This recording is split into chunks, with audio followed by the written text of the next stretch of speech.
Shalom, queridos alunos e alunas, estamos aqui hoje para abordar um tema de suma importância acerca das Escrituras Sagradas.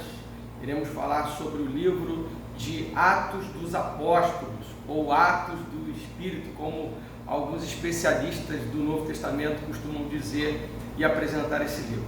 Atos dos Apóstolos fala acerca da história da igreja, mas antes vamos orar ao Senhor, pedindo para que o Espírito Santo nos conduza nesse tempo de instrução, nesse tempo de ministração da palavra. Pai, obrigado por esse tempo tão oportuno, pela grande oportunidade que o Senhor nos oferece em conhecer mais acerca do Senhor e acerca da Tua palavra. E hoje, em especial, Senhor, estaremos estudando o livro de Atos dos Apóstolos, aonde traz o relato da igreja, do nascimento da igreja cristã, Senhor, onde o Senhor estabeleceu a igreja para que ela fosse agência do céu aqui na terra. Que o Teu Espírito nos conduza do início ao fim dessa aula, em nome de Jesus. Amém. Glória a Deus. Nós vamos falar sobre Atos, a história da igreja. É uma riqueza o livro de Atos. E o livro de Atos foi escrito pelo evangelista Lucas. Nós já falamos acerca de Lucas há algum tempo, em algumas aulas passadas. Lucas não foi um apóstolo, ele não foi um discípulo que caminhava de perto com Jesus. Ele foi aquele discípulo que se converteu posteriormente, após a ascensão de Jesus, conheceu testemunhas oculares, com certeza, até porque ele aborda na sua primeira escrita, quando o Evangelho, segundo escreveu Lucas, ele deixa claro que foi fruto de pesquisa e dele ter ouvido testemunhas acerca do ministério de Jesus. Eu quero começar lendo o livro de Atos, no primeiro capítulo. Diz assim: escrevi o primeiro livro, ó Teófilo, relatando todas as coisas que Jesus começou a fazer e a ensinar, até o dia em que foi elevado às alturas, depois de haver dado mandamentos por meio do Espírito Santo aos apóstolos que tinha escolhido. Depois de ter padecido, Jesus se apresentou vivo a seus apóstolos com muitas provas incontestáveis. Eu gosto dessa palavra. Aparecendo-lhe durante 40 dias e falando das coisas relacionadas com o reino de Deus. E comendo com eles, deu-lhes esta ordem: não se afastem de Jerusalém, mas esperem a promessa do Pai, a qual vocês ouviram de mim. Porque João, na verdade, batizou com água, mas vocês serão batizados com o Espírito Santo dentro de poucos dias. Então, os que estavam reunidos com Jesus lhe perguntaram: será este o tempo em que o Senhor irá restaurar o reino a Israel? Jesus respondeu: não cabe a vocês conhecer tempos ou épocas que o Pai fixou pela sua própria autoridade, mas vocês receberão, aleluia, o poder ao descer sobre vós o Espírito Santo, e serão minhas testemunhas, tanto em Jerusalém como em toda a Judéia e Samaria e até os confins da terra. A leitura que eu acabei de fazer, Atos capítulo 1, do 1 ao 8, e esse versículo de número 8 é muito conhecido. Eu costumo dizer que esse é um dos versículos principais do livro dos Atos dos Apóstolos. Como todos sabem, Lucas, o autor desse livro, ele direciona esse livro a um homem chamado Teófilo, assim como a primeira parte desse compêndio, vamos dizer assim, dessa obra literária. O primeiro volume foi o Evangelho de Lucas, o segundo volume ele traz o relato da história da igreja. E a história da igreja é uma história impactante, é uma história tremenda. A história da igreja, ela é fortemente impactada no capítulo de número 2, quando o Lucas traz o relato da descida do Espírito Santo no dia de Pentecostes. Pentecostes era uma festa bem tradicional, uma das 3 principais festas do povo hebreu, juntamente com Páscoa e Tabernáculos.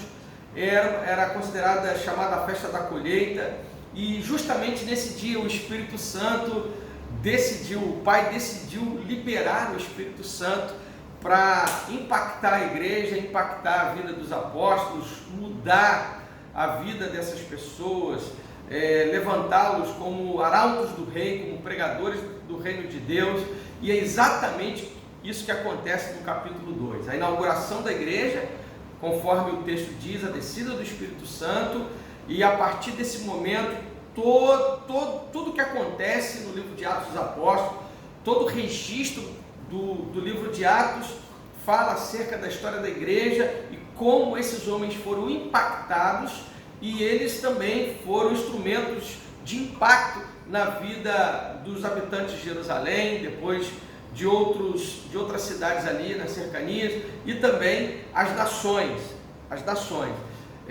Atos capítulo 2, no dia de Pentecostes, a Bíblia fala que Pedro prega o primeiro sermão, e o sermão totalmente cristocêntrico. É só você olhar e observar os detalhes do sermão que Pedro prega. Ele usa como texto base do seu sermão o texto de Joel, capítulo 2, do 28 ao 32, e o Espírito Santo usa o apóstolo Pedro de uma forma tremenda e poderosa, e só naquele dia, o relato bíblico diz que quase 3.000 almas foram batizadas. Olha que coisa tremenda. No dia de Pentecostes, eram 120 discípulos ali reunidos, foram impactados com a presença do Espírito Santo, e Deus usa o apóstolo Pedro para pregar um evangelho poderoso. O evangelho fala da boa notícia, fala da pessoa de nosso Senhor e Salvador Jesus Cristo, e esse evangelho impacta a cidade de Jerusalém e faz com que 3.000 almas são impactadas, são levadas ao arrependimento, conforme o texto de Atos capítulo 2. E não para por aí, queridos, não para por aí. O capítulo 3 de Atos dos Apóstolos vai falar de um episódio muito interessante, que eu costumo dizer que é uma transição importante do ministério de Jesus para o ministério dos apóstolos. Fala acerca da cura do coxo, que ficava sentado ali durante anos na Porta Formosa, e eu penso, é uma conjectura minha, e que tem fundamentos que eu vou falar, que provavelmente Jesus viu aquele coxo, porque ele estava ali há muitos anos, e eu penso, isso aqui é uma conjectura minha, que Jesus pode ter olhado para aquele coxo e possa ter pensado a seguinte coisa: eu não vou te curar não, eu vou deixar essa obra para que Pedro e João sejam usados pelo meu Espírito. Porque Jesus provavelmente viu aquele coxo, Jesus poderia ter curado aquele coxo, mas Jesus, ele reservou essa obra para Pedro e João. E o texto é fascinante, é impactante. Atos capítulo 3 fala desse encontro em que Pedro e João estavam indo para a terceira oração do dia. Era de praxe todo judeu ir até o templo 3 vezes ao dia para orar, às 9 horas da manhã, ao meio-dia e às 3 da tarde, às 15 horas, a chamada hora nona. E é exatamente nessa hora que o apóstolo Pedro e João, eles se deparam com aquele coxo, e aquele coxo pedindo alguma coisa, materialmente falando, querendo uma moeda, e Pedro diz para ele: olha para nós, eu não tenho prata, nós não temos ouro, mas o que temos nós te damos, em nome de Jesus Cristo Nazareno, levante e anda. Isso é muito tremendo, esse texto. Eu fico impactado todas as vezes que eu leio Atos capítulo 3, porque ali deixa claro que os apóstolos receberam o dunamis de Deus. Dunamis é a palavra grega que traduzida ao português é poder, um poder de dinamite, um poder explosivo sobre a vida dos apóstolos Pedro e João, onde eles impactaram a vida daquele coxo, e muitas outras vidas foram impactadas através do ministério de Pedro e João. Por falar em Pedro e João, o livro de Atos dos Apóstolos, até o capítulo de número 12, nesses 12 primeiros capítulos, se não me engano, eu vou até confirmar aqui, você vai ver a ênfase na pessoa de Pedro. Pedro e João, uma das duas colunas da igreja, juntamente com Tiago, irmão do Senhor. O livro de Atos traz um foco acerca do ministério de Pedro e João. Depois, do capítulo 13, abrindo um parênteses, o capítulo 9 fala da conversão, a maior conversão de todos os tempos, que foi a conversão do apóstolo Paulo, um fariseu, um judeu fariseu, muito radical em relação a guardar a lei de Deus. Isso era de praxe por parte do farisaísmo, serem zelosos quanto à lei. Daqui a pouco a gente vai falar sobre Paulo, mas eu estou abrindo parênteses para falar que o capítulo 9 vai falar da conversão do apóstolo Paulo. Mas então, esses primeiros 12 capítulos de Atos, a ênfase, os protagonistas desse livro é, sem dúvida nenhuma, Pedro e João, e mais até a pessoa de Pedro. A gente vê o apóstolo Pedro sendo o instrumento de Deus. A gente vê também um relato, não posso passar desapercebidamente por isso, mas algo que nos chama muita atenção e é importante a gente observar é a forma como viviam os primeiros cristãos. Atos capítulo 2, do versículo 42 ao versículo de número 47, traz um relato muito interessante e um relato inspirador, motivador para a nossa prática eclesial, para a nossa prática ministerial, para a nossa prática como igreja do Senhor. Uma igreja que prezava pela doutrina dos apóstolos, uma igreja que orava incessantemente, intensamente também. Havia oração por parte da igreja primitiva. Era uma igreja que orava e era uma igreja que se relacionava. Nós estamos em tempos difíceis para isso, mas nós não podemos perder a essência da igreja cristã. Aquilo que Deus gerou no início, lá em Atos dos Apóstolos, não pode ser perdido. E aqui a gente destaca principalmente a comunhão, principalmente a doutrina dos apóstolos, uma igreja que louvava, que adorava. E um detalhe importantíssimo que me chama a atenção, que eles contavam com a simpatia de todo o povo. A igreja cristã, ela não pode perder essa simpatia, essa alegria, a alegria de ter Jesus como Senhor, a alegria de anunciar o Evangelho do Reino. Essa alegria é parte da essência da igreja cristã. A igreja nasceu com essa alegria, e a alegria é uma das características e virtudes do reino de Deus. O reino de Deus não é comida nem bebida, mas é justiça, paz e alegria no Espírito Santo, conforme Paulo diz lá em Romanos capítulo 14, versículo 17. Então, continuando, falando acerca do livro de Atos dos Apóstolos, nessa visão panorâmica a qual nós estamos trabalhando, a partir do capítulo 13, nós temos outros personagens da igreja que são de extrema importância: Barnabé e Saulo, e depois essa ordem inverte, e depois eles se separam. Mas eu sempre, quando falo desses dois personagens, Barnabé e Saulo, ou Paulo, as pessoas não podem confundir e querer relacionar a experiência de Saulo com Jacó ou com Benjamim, que tiveram seus nomes mudados pelos seus pais. O Jacó teve o seu nome mudado pelo próprio Deus. Abraão, que era Abrão, foi chamado de Abraão pelo próprio Deus. E eu percebo que algumas pessoas equivocadamente dizem que Deus mudou o nome de Saulo para Paulo. Não. Paulo era um nome gentil, porque Paulo tinha dupla cidadania, como hebreu e como cidadão romano. Então, o nome Paulo era um nome que ele conseguia entrar no mundo gentílico, e isso foi importantíssimo para a igreja cristã e principalmente para o ministério de Paulo. E Saulo era um nome hebraico. Então, na verdade, essa palavra Saulo é a forma grega do nome Saul,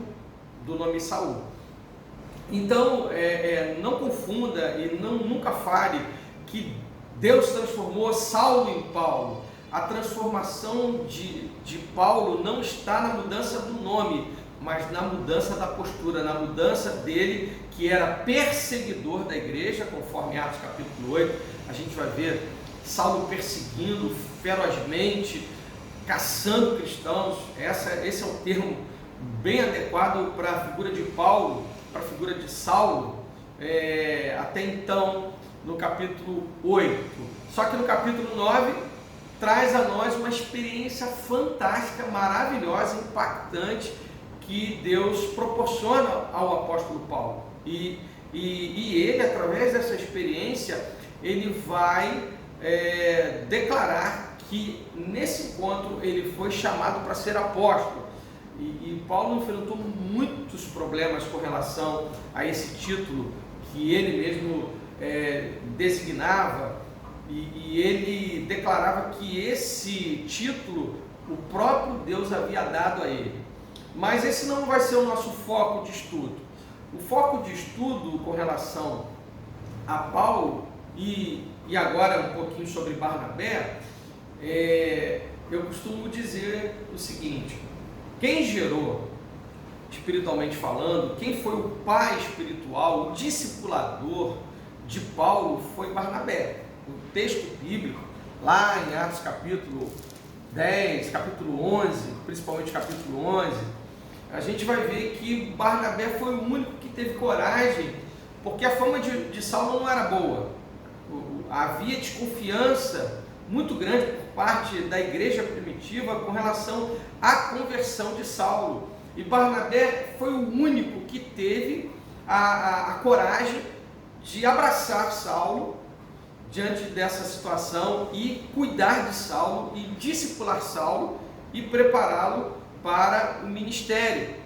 E há uma necessidade, abrindo aqui um parênteses, uma aplicação com relação a essa palavra, que Deus quer levantar Barnabés no nosso tempo. Seja você um Barnabé, alguém que é chamado para exercer paternidade espiritual sobre a vida de alguém.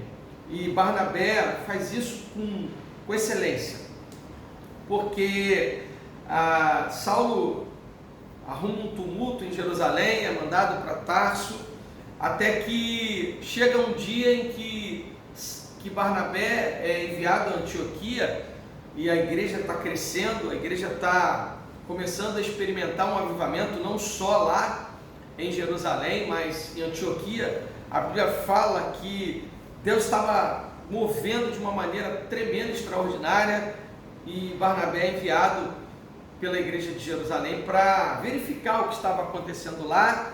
Ele fica naquela comunidade de fé e ele tem um discernimento.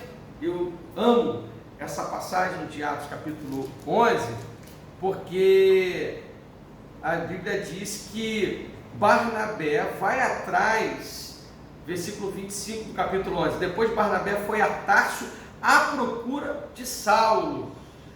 Olha que percepção espiritual, olha que discernimento esse homem chamado Barnabé teve. Ele sabia que o Paulo tinha tido conflitos lá na igreja de Jerusalém, mas ele agora vai discernir o ambiente de Antioquia, sendo como favorável para o exercício ministerial do apóstolo Paulo, que até então aqui era chamado Saulo. Ele vai lá em Tarso, busca Saulo, para que Saulo pudesse exercer o ministério. Aqui para mim tem uma lição tremenda da parte do Espírito Santo. O fato de alguém não se dar bem num lugar, numa comunidade, numa igreja, não significa que essa pessoa nunca vai prosperar ministerialmente falando. O exemplo maior que eu tiro disso é esse acerca do apóstolo Paulo. Ele não se deu bem em Jerusalém, foi um ministério tumultuado, ele teve brigas, discussões, tem um tempo na cidade de Tarso para refletir, mas alguém, um discipulador, um pai espiritual chamado Barnabé, esse era o apelido do José das Consolações, que era chamado pela igreja primitiva de Barnabé, o pai que traz consolo. E eu acho tremenda essa expressão, porque esse apelido tem a ver com o Espírito Santo. Se a gente for estudar com profundidade a raiz da palavra Barnabé. Então esse homem vai lá, busca o seu filho, espiritualmente falando, traz ele para um contexto correto, o contexto em que ele vai se ambientar perfeitamente. Então todos merecem uma nova oportunidade, assim como Deus deu a oportunidade para Saulo exercer seu ministério, e ali ele cresce, e ali ele prospera, e ali, queridos, a Bíblia vai nos apresentar, principalmente no livro de Atos dos Apóstolos, as viagens missionárias do apóstolo Paulo ao mundo gentílico. Ele foi o apóstolo fora do tempo, como ele mesmo diz lá aos Coríntios. Ele é o apóstolo que entra no mundo gentílico, ele sai da caixinha, ele sai daquela mentalidade reducionista que muitos tiveram e tinham naquele tempo. E por falar nessa mentalidade reducionista, essa mentalidade religiosa, principalmente por parte de alguns judaizantes ou por parte de alguns movimentos, e aqui eu quero trazer a ênfase do capítulo 15 de Atos, e eu costumo dizer que Atos 15, para mim, é uma divisão de águas, é um divisor de águas na vida da igreja cristã.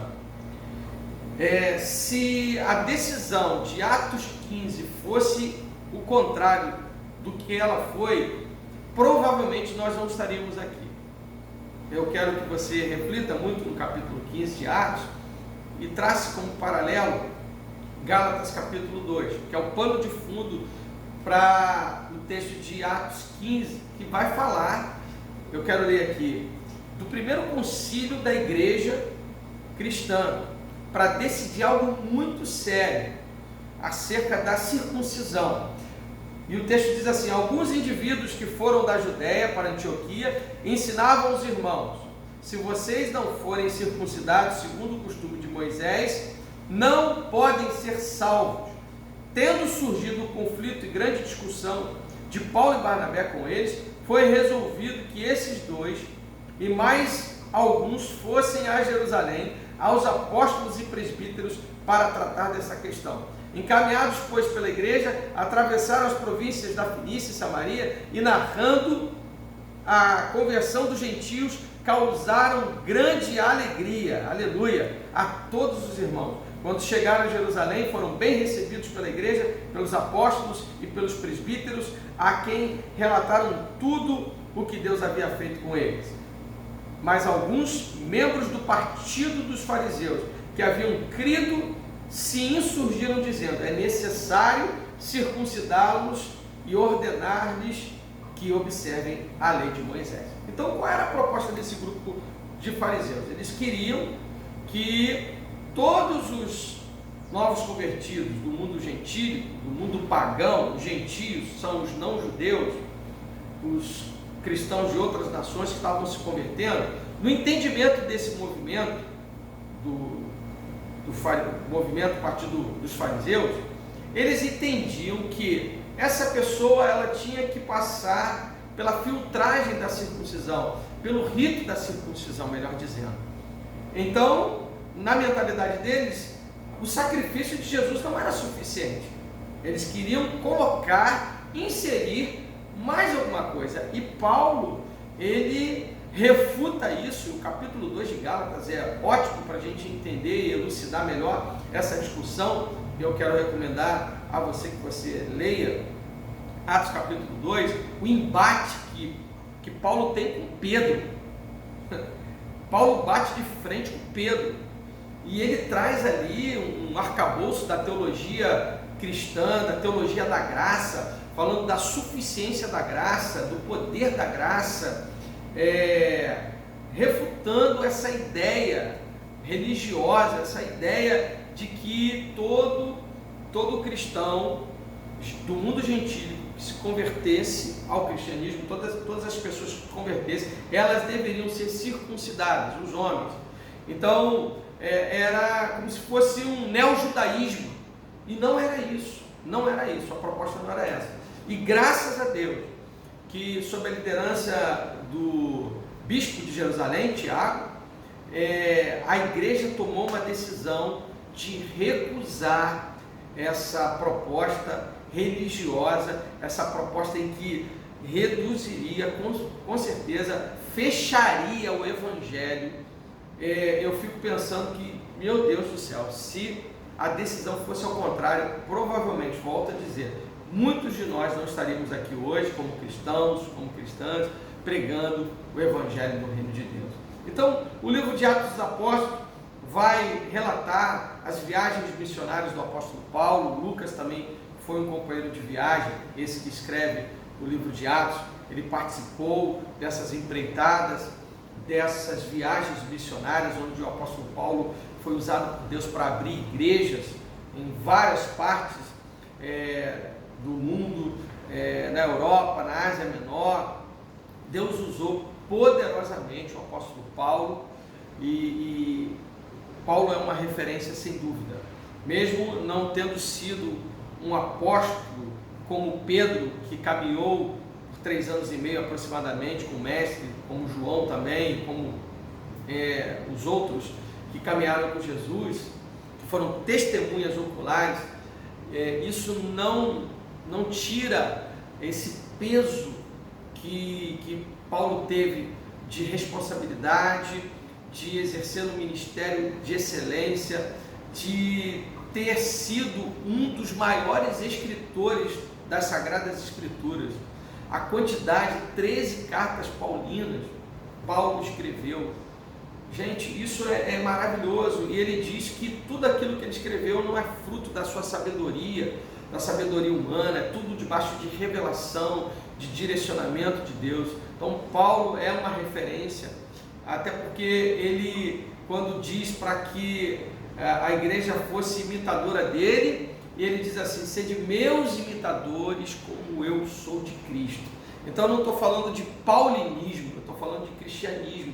Eu estou falando de um servo de Deus chamado apóstolo Paulo, em que o livro de Atos, a partir do capítulo de número 13, traz uma ênfase muito grande acerca do ministério de Paulo, das suas viagens, das suas lutas como líder da igreja em alguns lugares que ele passou, a luta contra o Império Romano, luta contra os religiosos do judaísmo. Paulo era um ser humano extraordinário, principalmente porque ele foi tomado pelo Espírito Santo de Deus. Então, o livro de Atos, ele basicamente trata da história da igreja, fala dessas figuras principais, Pedro, João, do capítulo 1 ao capítulo 12, depois, a partir do capítulo 13, até o findar, fala sobre a pessoa do apóstolo Paulo. E para finalizar acerca do livro de Atos, que eu vejo como muito interessante, o livro de Atos não tem uma conclusão. Não sei se você já reparou, mas o livro de Atos não tem uma conclusão. Quando você lê os últimos versículos de Atos, o livro de Atos não tem uma conclusão, ele diz assim: durante 2 anos, versículo 30, capítulo 28, versículo 30, durante 2 anos Paulo permaneceu na sua própria casa, que tinha alugado, onde recebia todos os que procuravam, pregava o reino de Deus e com toda a ousadia ensinava as coisas referentes ao Senhor Jesus Cristo, sem impedimento algum. Ela não tem uma conclusão, não tem uma despedida. Por que será? Há um consenso entre os teólogos do Novo Testamento, estudiosos, exegetas, de que o livro de Atos não tem uma conclusão pelo simples motivo, e simples e grande motivo, é porque a história da igreja continua. Se Atos registra o início da história da igreja cristã, desde os seus primórdios, onde o Espírito Santo desceu no dia de Pentecostes, e aí fala sobre o ministério dos principais apóstolos, Lucas, ele foi brilhante, e ele teve discernimento, podemos dizer que ele teve discernimento espiritual, para não concluir o livro, porque a história da igreja continua. Eu e você fazemos parte da história da igreja. Tantos outros que fizeram parte da história da igreja. Nós temos a história da igreja, dos pais da igreja, nos séculos vindouros. Nós também tivemos a história do metodismo primitivo, o movimento metodista na Inglaterra, por parte de John Wesley. Nós temos uma vasta história nesses 2000 anos, e nós fazemos parte dessa história, a história de Atos. Por isso que não há uma conclusão. Amém? Que você possa entender isso, que você faz parte da história cristã. Nesses mais de 2000 anos de cristianismo, proclame o que os apóstolos proclamavam.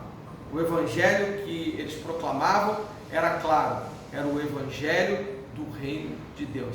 Essa é a principal temática do evangelho: anunciar, proclamar o reino de Deus, e que sejamos apregoeiros desse evangelho genuíno, desse evangelho que está registrado em Atos dos Apóstolos, esse evangelho que foi pregado por Pedro, por João, por Barnabé, por Paulo e por tantos outros discípulos e discípulas, por tantos homens de Deus.